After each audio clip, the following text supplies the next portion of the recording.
welcome with another video. Today our topic is very interesting and it is from your own coursework. It is simply reactions of aldehydes and ketones, that is nucleophilic additions. Now this is something to do with nucleophiles. Now I hope everyone knows what is an electrophile and what is a nucleophile. So today we are going to learn few reactions regarding to these nucleophilic additions regarding aldehyde and ketones. So let's begin. I'm Professor Dr.Mchem from Dr. Mchem Institute of Chemistry, University of Sindh, Jamshoro. Now many derivatives are formed which are very useful,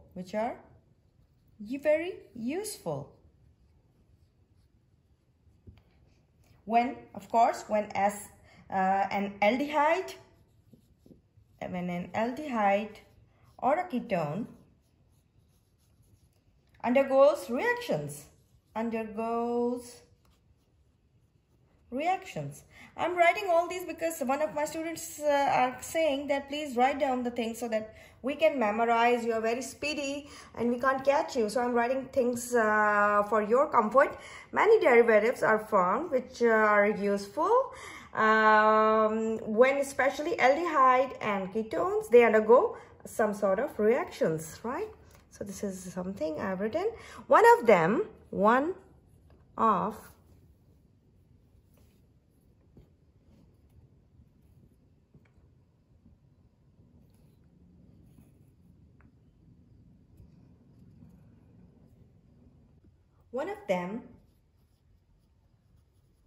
is today's our topic. That is what? The nucleophilic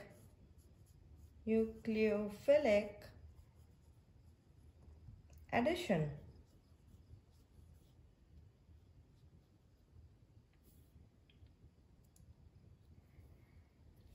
Now this nucleophilic addition, it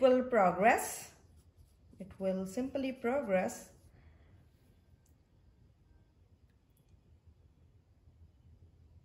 as how? Of course, addition of a proton,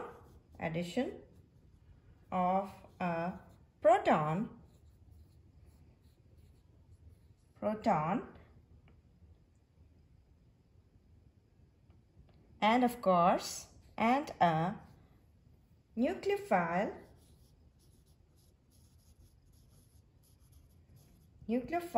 over the carbon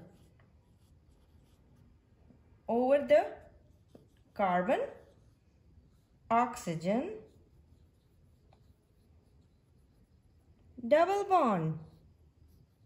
That is the carbonyl group we are talking about. Okay, over the carbon oxygen double bond. What I've just written, that of course it will our topic today is nucleophilic addition, and which is progressed as an addition of a proton and a nucleophile over the carbon oxygen double bond. That is the carbonyl group which I just shared. That is the carbonyl group. The carbonyl group.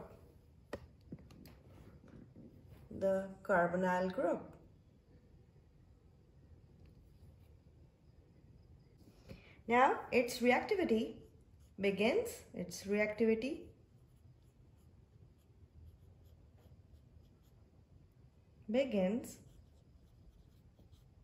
When? Of course, its reactivity begins due to the more electronegative oxygen atom.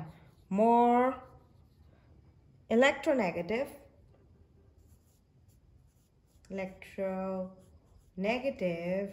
you know that like oxygen is more electronegative as compared to carbon. More electronegative oxygen atom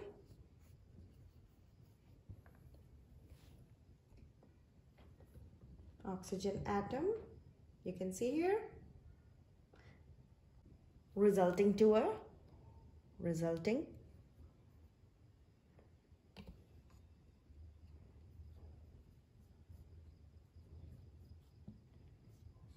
to a what? Of course,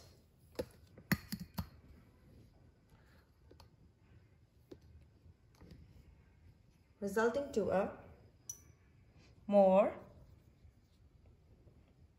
polarized. Of course, polarization will take place. Polarized carbon oxygen double bond. Double bond. The carbon of this carbonyl is an electrophile, right? The carbon of this carbonyl group is an electrophile and is sp2 hybridized. This carbon atom is sp2 hybridized and is, now you know that it is an electrophile. It is an electrophile. Electrophile, right? It becomes an electrophile and is flat, and this carbon becomes flat, right? It becomes flat, and simply it is left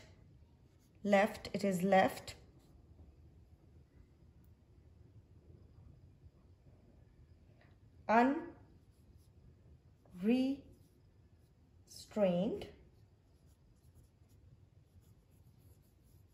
that is hampered, right? And is open to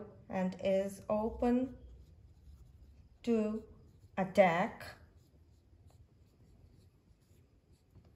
across the double bond.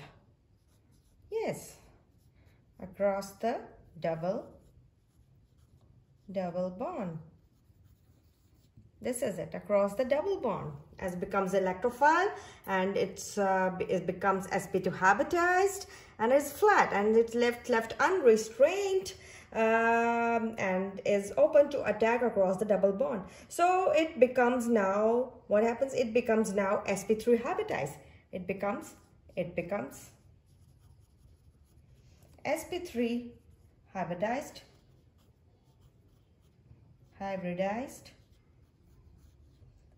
from sp2. It was sp2 initially, but then now after this it becomes sp3 hybridized, as being attacked by the nucleophile, as being attacked by what? Of course, by a nucleophile.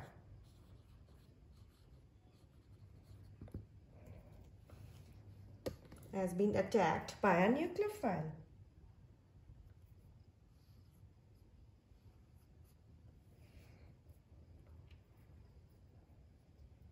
Now the electrons forming pi bond are attracted to, of course, the more electronegative atom, right? The electrons that are forming the pi bond will be attracted towards the more electronegative atom, which is the oxygen, right?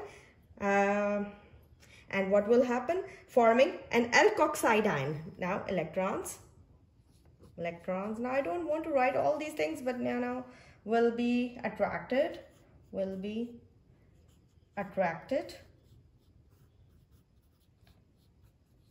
to oxygen, right? I'm not writing more electronegative because you may know that oxygen, of course, is more electronegative atom.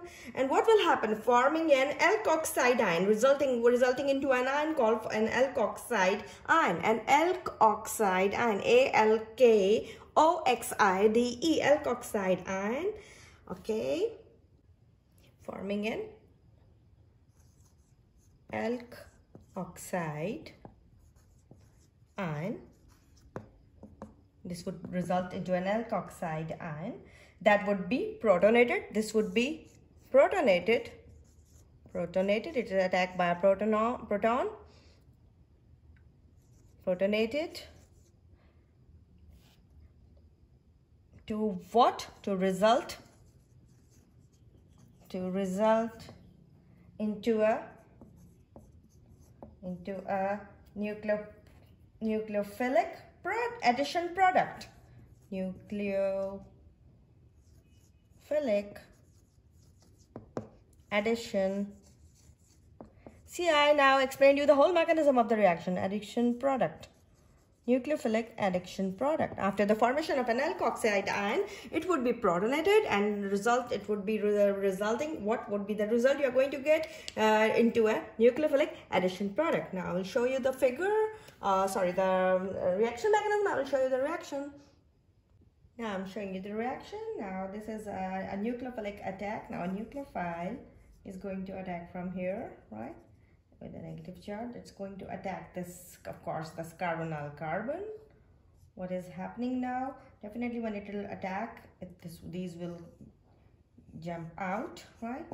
And what will happen, that there's an alkyl groups here, right? Alkyl group, and of course a wedged bond also, dashed and wedged bonds. It's a nucleophilic attack. Nucleophilic attack, right? Now what will happen, of course, when the electrons will jump over, this will become partially positive and this will become partially negative, right? And the reaction becomes, you know, reversible.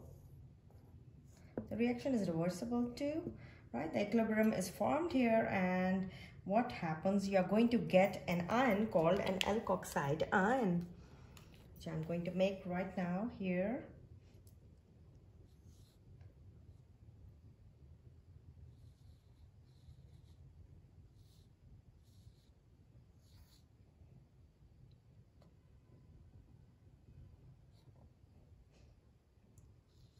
This is a nucleophile.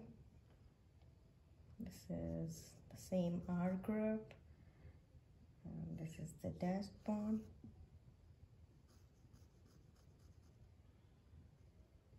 Sorry, this was not the here. Only one.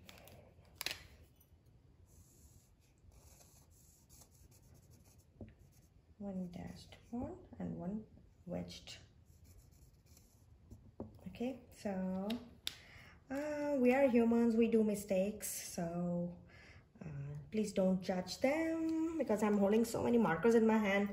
Okay, so you're going to get an alkoxide ion first. So this is it, and yeah, it's an alkoxide ion. It has got this R group here, R, and a nucleophile attached with its ion. Now again, what it is going to do, it will progress like this.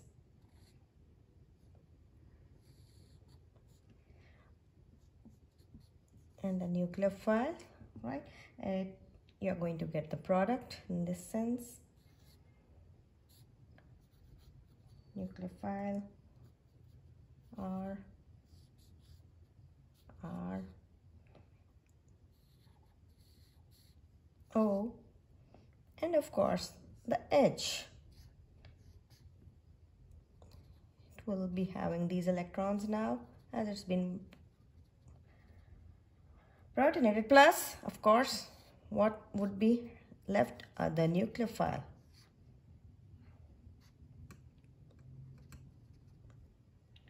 So this is the product you are going to get. This is the product.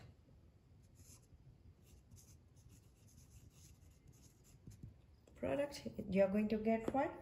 So this was a nucleophilic attack forming an alkoxide ion, and then you got the product. So now this is simply, you have seen that the electrons of these pi bonds are attracted towards the more electronegative atom, forming this alkoxide ion, and this alkoxide ion, and this alkoxide ion is then being, you know, protonated to give the nucleophilic addition product.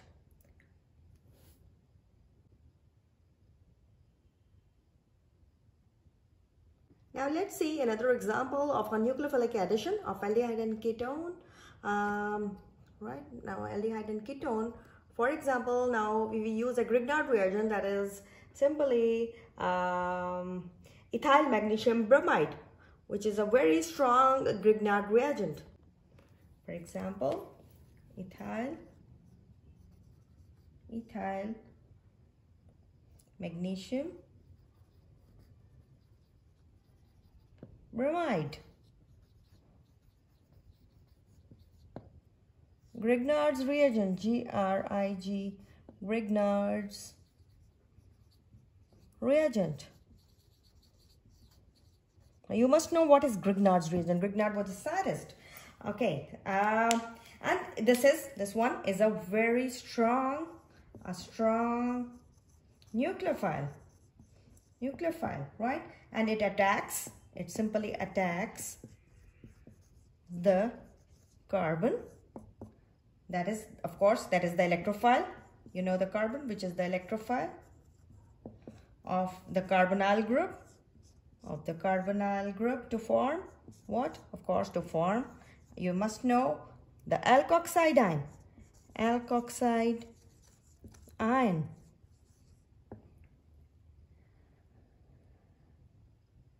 That is an intermediate, or alkoxide intermediate. It's an alkoxide intermediate followed by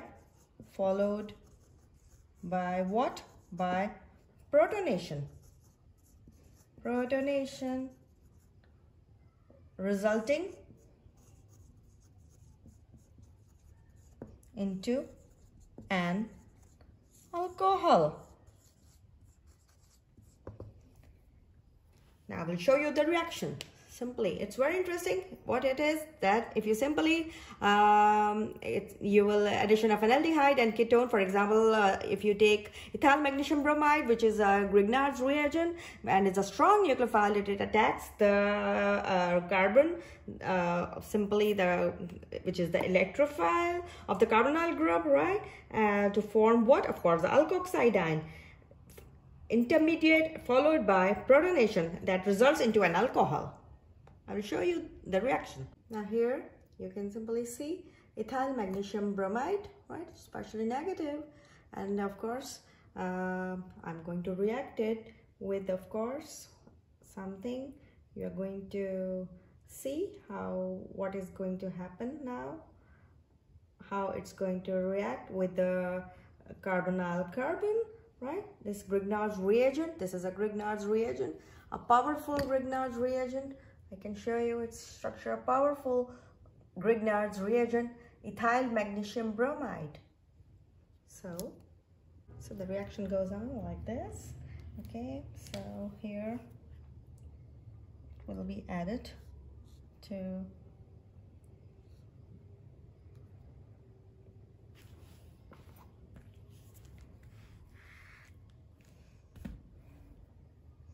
acetone,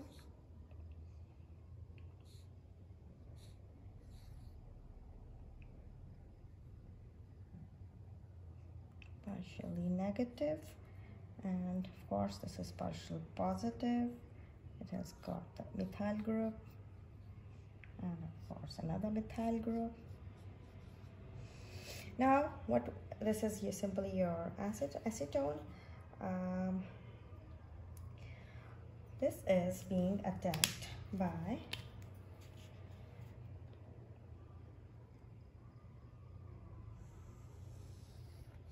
like this.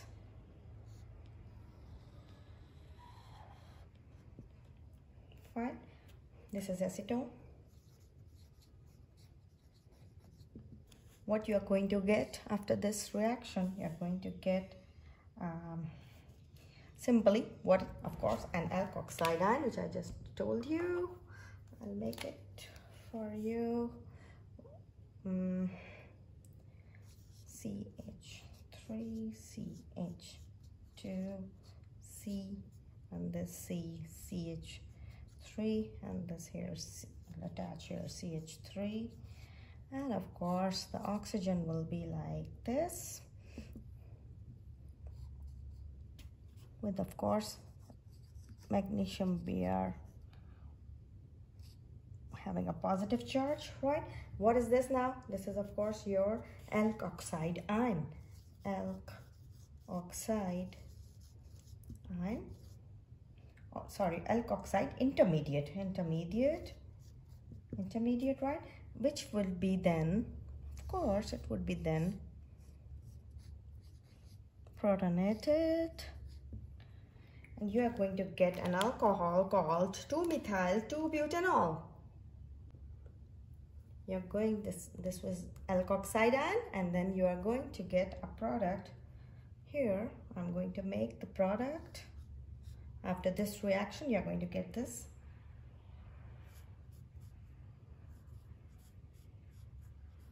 CH2, C, CH3,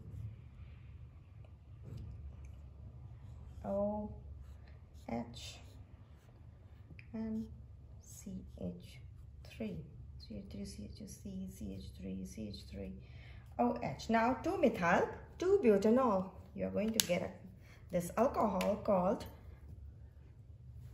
2-methyl 2-butanol. So this is how the reaction it progressed, which I've just explained. You're going to end up with an alcohol, right? And this was an interesting example. I thought I would share it with you, and you formed an oxide intermediate also was formed, and then of course this hydronium ion, and you got the product. This is called, which is an alcohol in the end, right? So this is how the reaction goes on with a very powerful Grignard reagent called ethyl magnesium bromide. So in today's lecture, I have now explained you, of course, the nucleophilic addition, that is reaction of aldehyde and ketones, and I've shown you how the derivatives are formed that are useful when, of course, what happens when aldehyde and ketones, they undergo reactions. And that is one of our today's topic, that is nucleophilic addition, which is then progressed as an addition of a proton, right, and a nucleophile over the carbon-oxygen double bond, that is the carbonyl group, and its reactivity, and it starts due to the, or it begins due to the more electronegative oxygen atom, resulting to what? A polarization of this carbonyl group, that is carbon-oxygen double bond. So this was today's lecture, and I will inshallah, hopefully, would be continuing with the other examples also. I've explained these 2 examples today, and I think the lecture is getting a little bit lengthier for the ones who are a bit weaker in organic chemistry mechanisms. So please grab this much knowledge, and then I will try to absorb this much knowledge, and then in the next topic I will start from the reactions when the aldehyde or ketone is reduced, right? Or you can say hydride reduction simply of this carbonyl group, that is aldehyde or ketone. Thank you very much.